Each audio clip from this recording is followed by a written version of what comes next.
ठीक है, अब हम नेक्स्ट परिपक्व पुमैणु की संरचना के बारे में यहाँ पे डिस्कस करेंगे। तो आज का जो हमारा टॉपिक है यहाँ पे उसको नोट कर लीजिए, परिपक्व पुमैणु की संरचना। परिपक्व पुमैणु की संरचना। ठीक है, हम इसके बारे में हम डिस्कस करेंगे। तो लिखें इसमें, रिक्शिया की परिपक्व पुंथानी, रिक्शिया की परिपक्व पुंथानी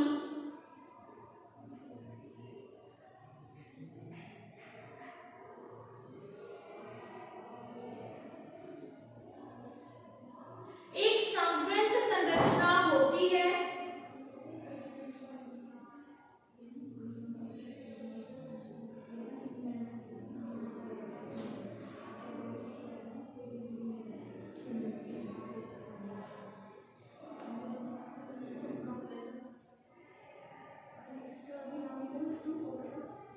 संवृत संरचना होती है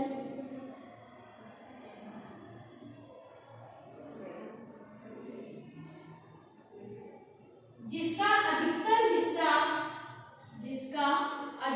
हिस्सा समांगी केंद्रक और बैलीफेरोब्लास्ट के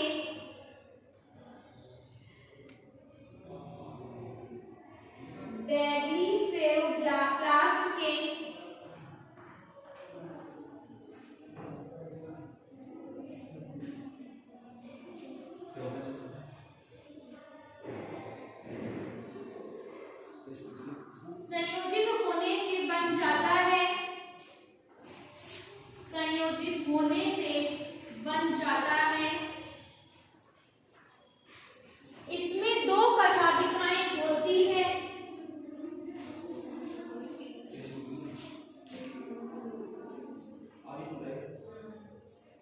दो कशाभिकाएं होती हैं जो पुमैणु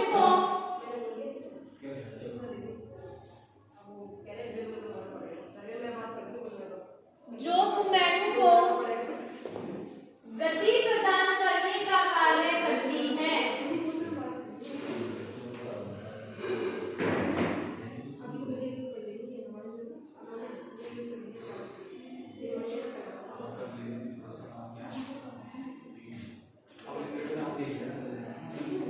प्रदान करने का कार्य करती है।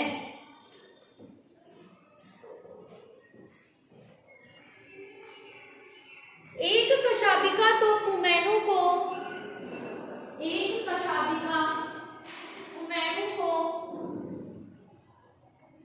आगे बढ़ने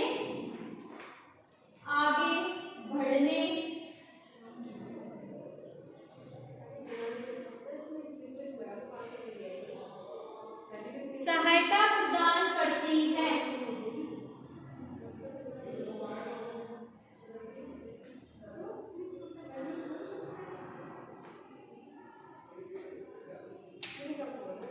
प्रदान करती है।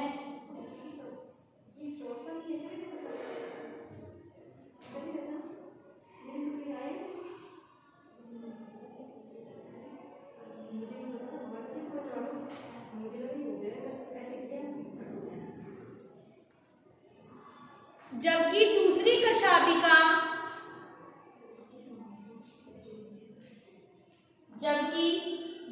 कशाभिका पुमैणु को गति परिवर्तन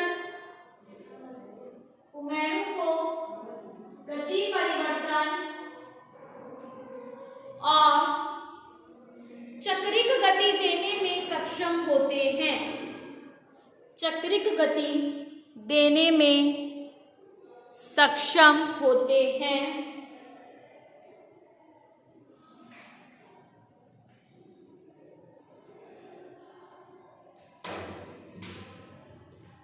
परिपक्व पुंधानी के चारों ओर, परिपक्व पुंधानी के चारों ओर एक आवरण निर्मित हो जाता है, एक आवरण निर्मित हो जाता है।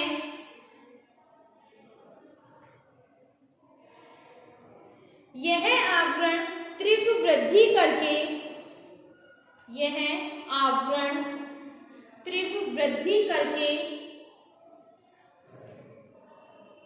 पुंधानी के चारों ओर, पुंधानी के चारों ओर एक प्रकोष्ठ निर्मित करता है, एक प्रकोष्ठ निर्मित करता है जो पुंधानीय प्रकोष्ठ कहलाता है, जो पुंधानीय प्रकोष्ठ कहलाता है।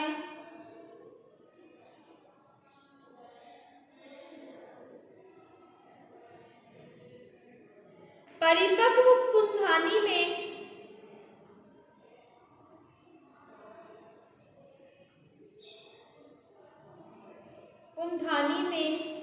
एक कोशिकीय से पुमैणु, एक कोशिकीय से पुमैणु परिबद्ध होता है, परिबद्ध होता है, जिसमें अनेक पुमैणु उपस्थित रहते हैं, जिसमें अनेक पुमैणु उपस्थित रहते हैं।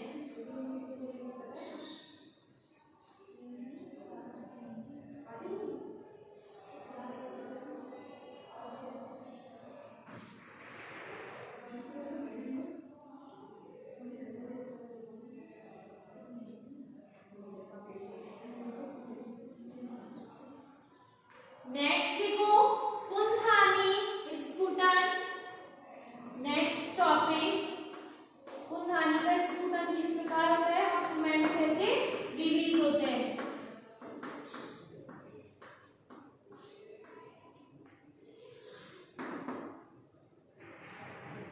पुंधानी स्फुटन,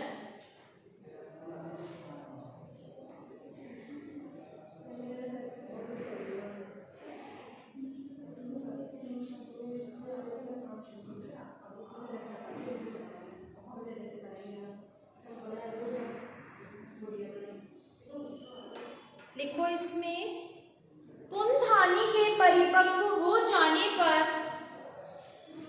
पुंधानी के परिपक्व हो जाने पर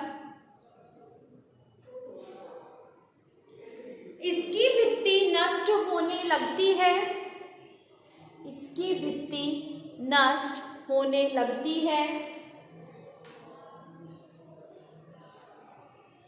जिससे श्लेष्मीय द्रव्य निर्मित, जिससे श्लेष्मीय द्रव्य निर्मित हो जाता है, हो जाता है।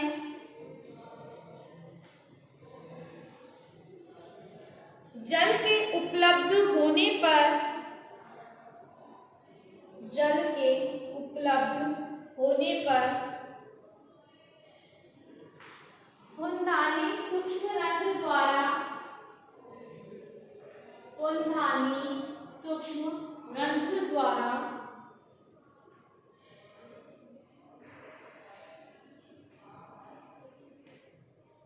जल अवशोषित कर लेती है, जल अवशोषित कर लेती है, जिसके कारण कोशिका द्रव्य में, जिसके कारण कोशिका द्रव्य में बचा हुआ श्लेष्म भी, बचा हुआ श्लेष्म भी जल अवशोषित करके फूल जाता है, जल अवशोषित करके फूल जाता है।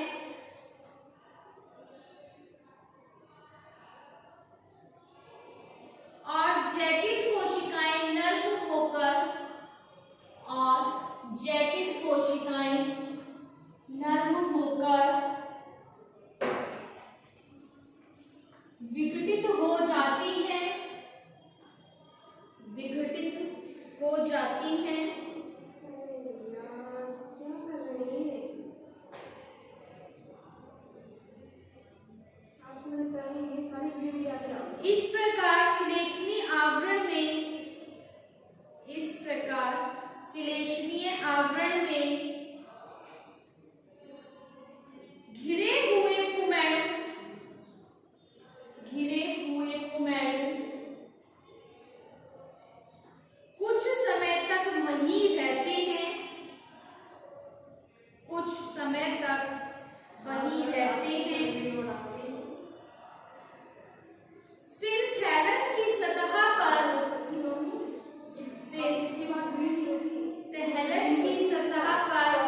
ठीक है, तो ये हो गया हमारा यहाँ पे पुंथानी का कंप्लीटली स्ट्रक्चर, उसमें मैच्योर या परिपक्व पुंथानी की संरचना और पुंथानी का स्फुटन। अब हम पढ़ेंगे स्त्रीधानी की परिवर्तन और संरचना के बारे में। ठीक है, तो नेक्स्ट टॉपिक है, डालिए।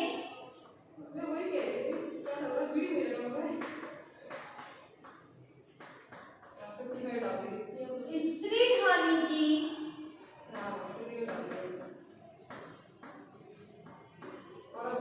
संरचना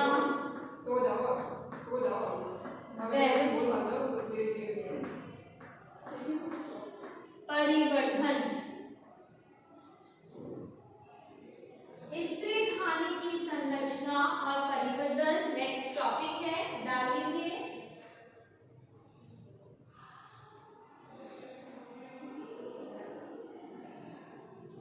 लिखें इसमें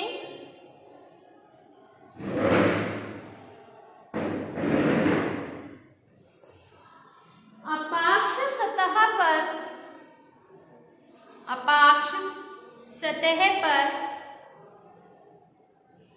शीर्षस्थ कोशिका से लगभग तीन कोशिकाएं पीछे की ओर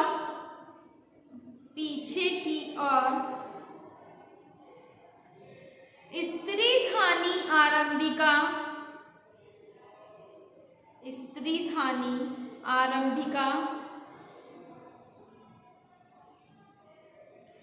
बनाने के लिए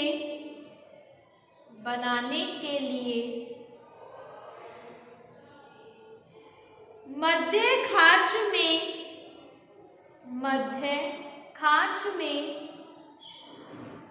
कोई भी सतही कोशिका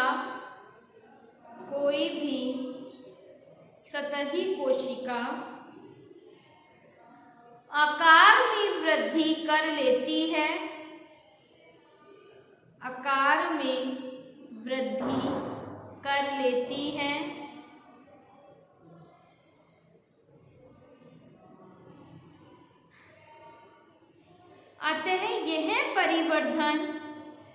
अतः यह परिवर्धन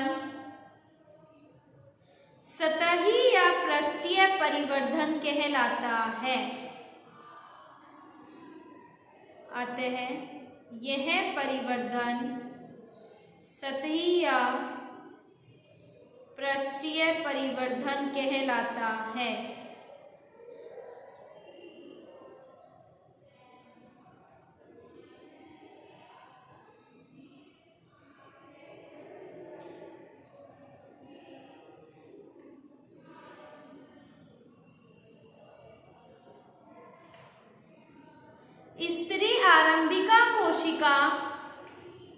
स्त्री आरंभिका कोशिका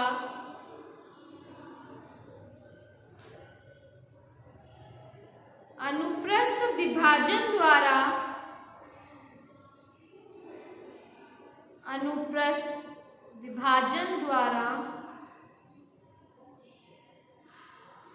दो कोशिकाएं निर्मित करती है।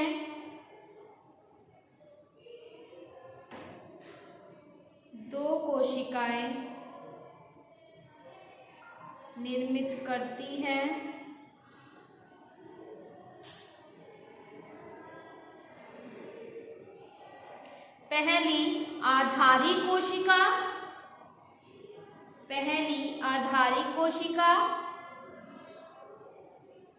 इसमें लिखें आधारी कोशिका में यह कोशिका स्त्रीधानी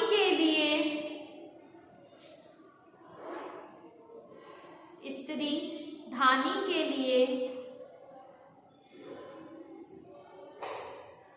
आधार का कार्य करती है। कार्य करती है तथा आगे विभाजित नहीं होती है, तथा आगे विभाजित नहीं होती है।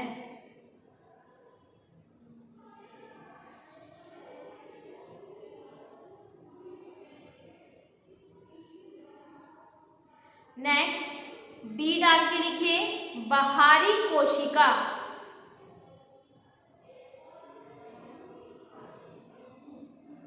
बाहरी कोशिका लिखिए, यह कोशिका स्त्रीधानी का, यह कोशिका स्त्रीधानी का मुख्य काय बनाने के लिए, मुख्य काय बनाने के लिए उत्तरदायी होती है, उत्तरदायी होती है। यह कोशिका स्त्रीधानी मात्र कोशिका कहलाती है। यह कोशिका स्त्रीधानी मात्र कोशिका कहलाती है।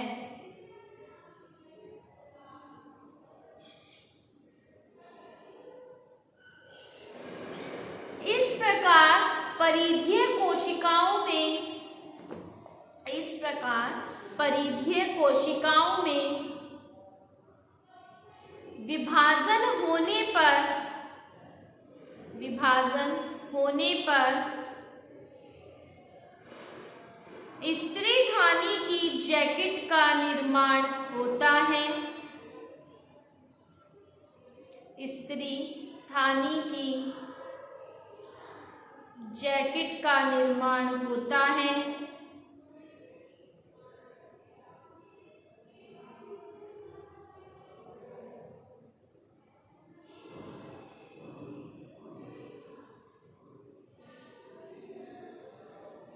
जबकि अक्षीय कोशिका, जबकि अक्षीय कोशिका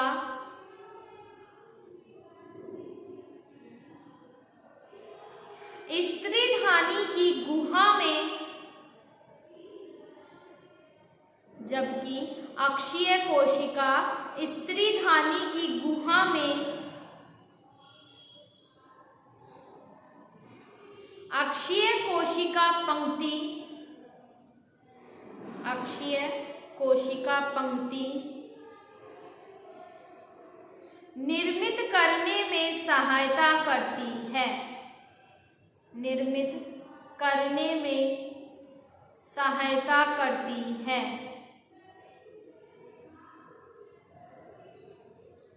इस प्रकार यह 6 कोशिकाएं, इस प्रकार यह 6 कोशिकाएं अनुप्रस्थ रूप से विभाजित होकर, अनुप्रस्थ रूप से विभाजित होकर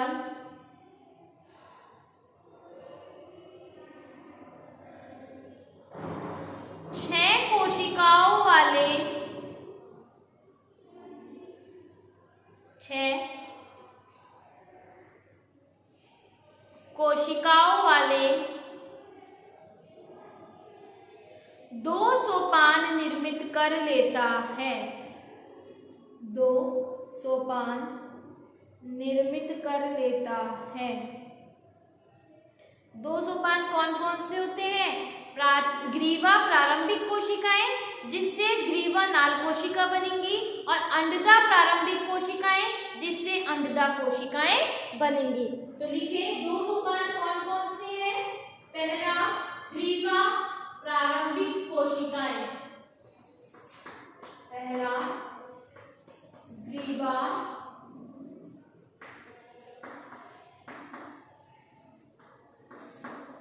प्रारंभिक कोशिकाएं,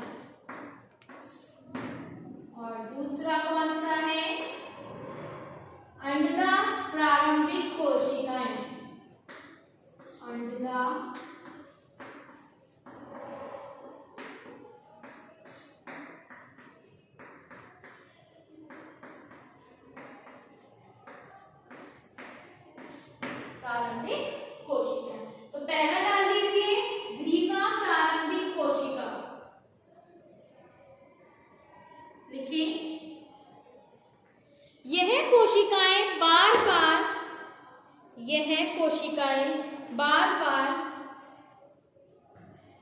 अनुप्रस्थ विभाजन के द्वारा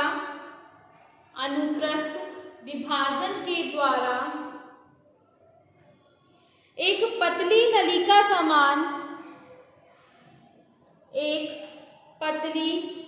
नलिका समान स्त्रीधानी की ग्रीवा निर्मित कर लेती है। स्त्रीधानी की ग्रीवा निर्मित कर लेती है जो 6 ऊर्ध्व पंक्तियों द्वारा बनती है। जो 6 ऊर्ध्व पंक्तियों द्वारा बनती है। ऊर्ध्व का मतलब खड़ी हुई जो पंक्तियां होती हैं उनके द्वारा बनती है। ठीक है, नेक्स्ट सेकंड लिखिए अंडदार प्रारंभिक कोशिकाएं, वेंटर इनिशियल सेल, लिखिए इसमें यह कोशिकाएं लगातार अनुप्रस्थ और अपनत विभाजन के द्वारा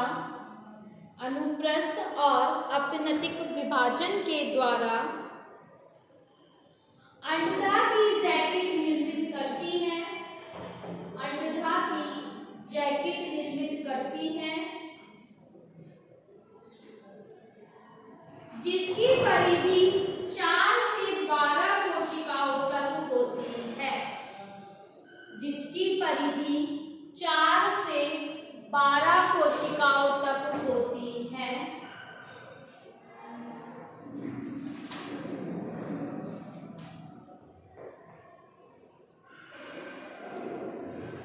इस प्रकार ऊपर की ओर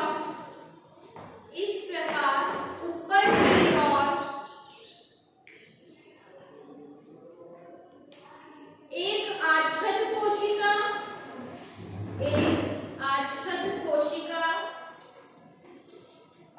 और नीचे की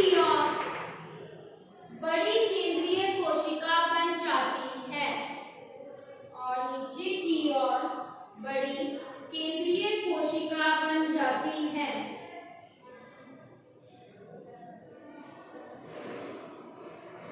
इस प्रकार केंद्रीय कोशिका में अनुप्रस्थ विभाजन के द्वारा 2 कोशिकाएं बनती हैं।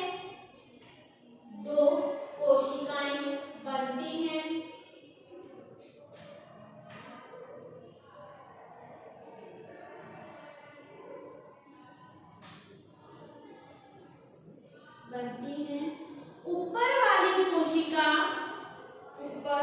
कोशिका प्राथमिक ग्रीवा नाल कोशिका कहलाती है। ऊपर वाली कोशिका प्राथमिक ग्रीवा नाल कोशिका कहलाती है। जबकि नीचे वाली कोशिका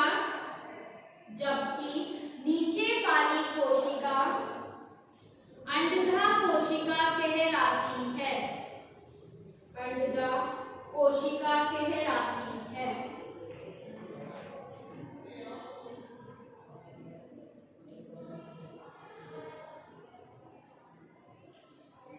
इस प्रकार अंडदा कोशिका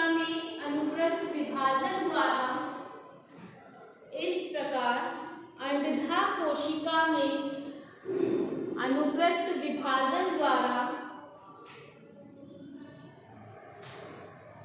दो असमान कोशिकाएं बन जाती हैं। दो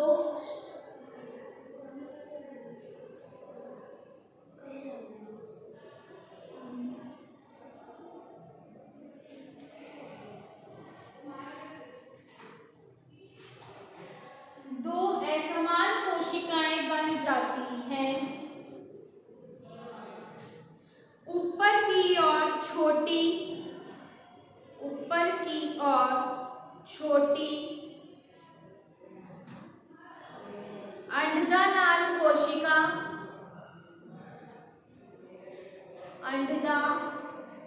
नाल कोशिका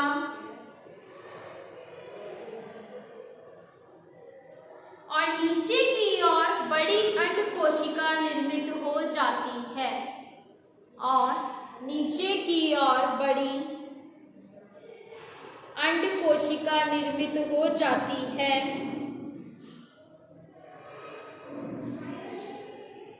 जिसमें बड़ा सा अंड स्थित रहता है, जिसमें बड़ा सा अंड स्थित रहता है। इस प्रकार पुंधानी प्रकोष्ठ के समान ही, इस प्रकार पुंधानी प्रकोष्ठ के समान ही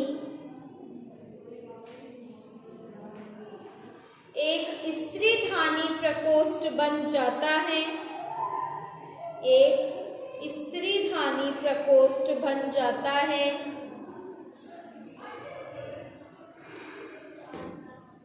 जिसमें स्त्रीधानी के उभरे हुए भाग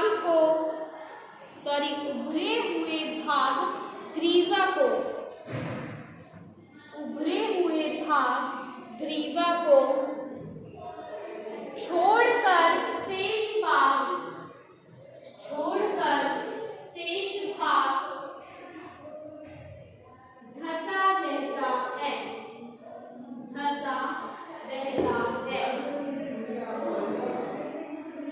नेक्स्ट लाइन से लिखिए, प्राथमिक ग्रीवा नाल कोशिका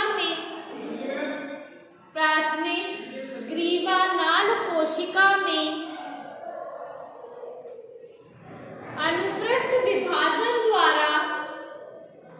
अनुप्रस्थ विभाजन द्वारा एक ही पंक्ति में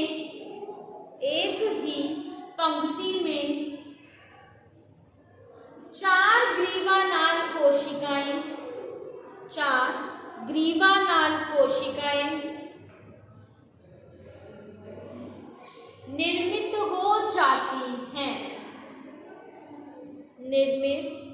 हो जाती हैं।